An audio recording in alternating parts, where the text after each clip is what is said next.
All right, so another week hanging with Hudson. So, Coach, got another week of preparation going on. We got the Henderson Lions this week. So let's just start out there. As I told you in our little pre-talk here, I really don't know much about Henderson. So what can you tell me about the Henderson Lions? Well, traditionally they're pretty good. I mean, they traditionally have really solid football teams, and we haven't, really seen them in 2 years. Before that, we beat them out at our place in overtime one time, and then lost in the last 2 seconds. We ran out of timeouts, and we were on the 2 yard line. So it's traditionally for us for 2 years. It's been a pretty good game. They're always very athletic. I think Kilgore and them and Lindale and Chapel Hill, and when you start talking about the size of kids and the speed they put on the field, I think they all look very similar with their kids. But it's traditionally a football town, and they're going to come ready to play, and they coming off a big win, so. They smell blood in the water, so to speak, with the district. They're 2-0, beating Palestine and them. So, they're trying to make a statement, and them beating Kilgore is a pretty big deal. So, but they're a good football team. I can tell you that. There ain't nobody bad. I talked to Jeff, the head coach of Chapel Hill, and he's been in that district, I think, 5 years. I was in it 2 years ago, but no one has ever seen it this good from top to bottom. Nobody has ever seen that many good football players on one team, on that many teams in one district. Yes, sir. We're all just going to beat the crap out of each other and figure out which one wins in the end. So, but I don't know. I like playing good football teams. It's fun to coach against and to try to find out ways to beat them and things of that nature. So, Yes, sir. Hey, it's in the good book, iron sharpens iron. So there's really no better approach to it, and that's a cliche, but that is just the truth of the matter. So, all right, well, let's reflect back a little bit to last week. So going into halftime, 14-0, but the game plan is definitely at hand. It's working there. Ball control, doing a pretty good job of keeping the offense out there at times, mostly controlling that high-powered offense there. So. Just tweaks and everything going into this week. So if it's another high-powered offense, as we talked about, they just beat Kilgore, who is considered to be one of the best 4A teams in the state. So I know got to change the plan every week. So how do we kind of fine-tune it this week over to the Henderson Lions? Well, if you go back and look at, their game against Kilgore put themselves in a bind big time at the beginning and had to claw their way back into back into the game. Golly, it was such a good game. You choked up about it. Yeah. I got you. No worries. But anyway, they had to claw back in. But Pine Tree was big. It's hard to tell that on film, and we did not realize, and our kids didn't realize how big they were. Big. I think that's probably going to be the biggest team we'll face. Henderson's going to be more athletic up front. But when you start, reflecting back to game planning and stuff like that, I turned back to we shot ourselves in the foot 3 times in the first half, gave them the ball inside our own 33 times. It's hard to beat good teams when you do that. And if we can solve those just problems, and some of it was due to we went back to the slot T. Right. He was handing the ball to the wrong guy. Well, there's 3 guys crossing him, and he got lost in which one it was because he'd only been doing it for a week and a half. Right. Now, most of them know what they're doing, but you kind of have to refresh everything, and you get lost in it sometimes. So, that's kind of to be expected, but not. We were supposed to fair catch a ball, and it bounces, and we get it on the 12, and then we got to dig ourselves out of a hole. And, there's a lot of little things in there that when you turn around, you can't do that against good football teams. You can punt it. You can do all those things, but you can't give them anything. And then we fumble going in right before half. We're on the 11-yard line, the so-called fumble. They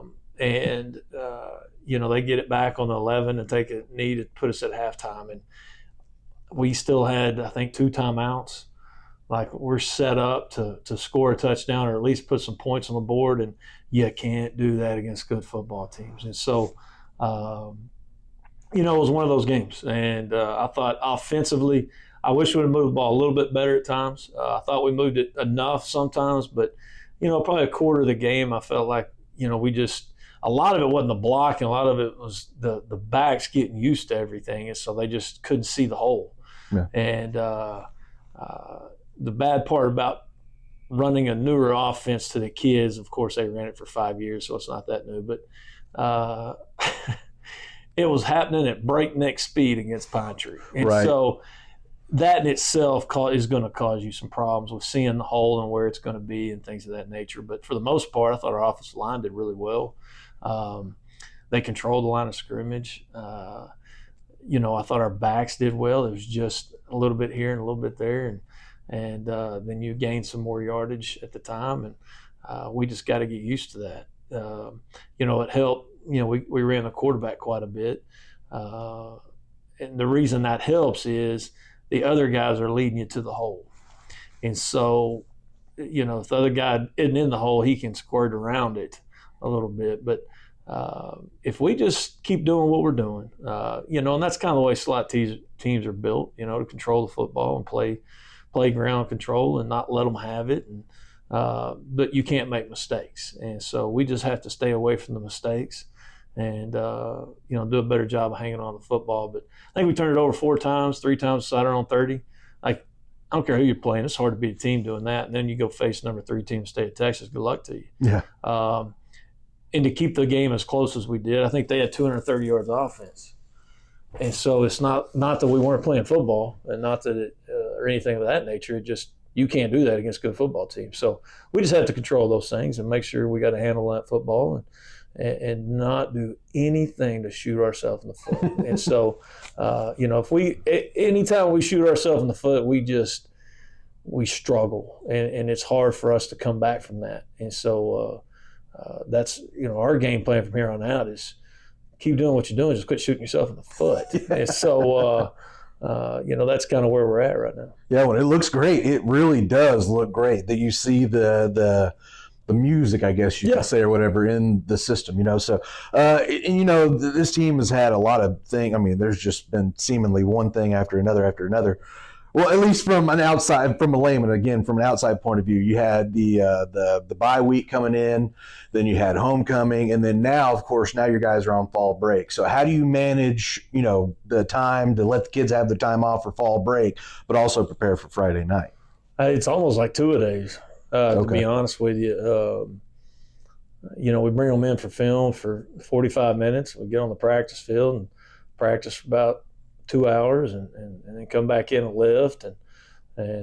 So, I look down at the clock and, they get here at 7:45 and they leave at noon. Okay. And I'm like, I'm sorry, I don't know what else to do, because you still got to have that time. During the day, we practice, they'll come in the mornings and watch film in different groups on different days. And then during the class period, we have 45 minutes with them. It's a 55-minute class, so that gives us about 45 minutes, and we practice. So then after school, the practice isn't near as long. Gotcha. You practice for an hour and 40 minutes. Well, you've actually gotten over 2.5 hours of practice in, and no one really realizes it, and it shortens it up. Well, now we're out there for 2 hours, and the kids are like, how long are we going today? I'm like, it's actually shorter than an actual day, but with everything we planned on, it's all in that plan. And so you kind of have to do that. But, some gracious people have been feeding them and brought a little something up here for them to eat at breakfast and before we went out and made them sandwiches and stuff like that when we got out. So it's been good, but it gives them, by going in the morning, it gives them time if they want to go to the fair, if they want to do those things, they can go fishing or whatever they want to do. But it is weird. It is different. I've never had a fall break in 25 years. And so I have no idea how to do it. I called a buddy of mine at Kaufman and like, all right, what do you do? Junior high, they got to practice because they're playing. Yeah. And so I asked him, what do you do? He's like, well, you can't bring them up early because they ain't got rides. So, they got to come later. And it's one thing after another. So, they're practicing. They just got done about 5 o'clock. So it's different. Yeah. It's different.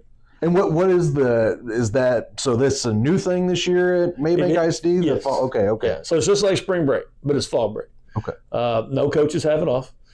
So you coach the entire time. And, you get to home a little earlier, I guess you could say. But, we still work the weekends and Monday through Friday. So it is what it is for us. So it's not really fall break for us. It's kind of lost in what do you do because you're used to, a schedule.